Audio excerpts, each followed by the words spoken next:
Hello, just a short tutorial about this kind of problem in material properties. As you can see, this part of the character is not displaying correctly when zoom out, but this one is displaying correctly when zoom out. So what is the difference? The problem relies on here. By the way, this is a standard material, so open the material of this part or any material that you have this kind of problem, open it, click this one, and then scroll down until you find the third opacity mask. You have to check it for any net like structure of transparency. As you can see, it still has a problem.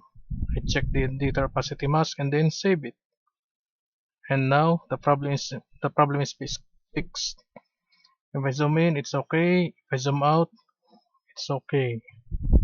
The problem is solved. By the way, this is a version 5.4. It will, if you have a problem to this on other Unreal Engine version, it will probably work as well. Probably, maybe. So that's that. Okay, bye.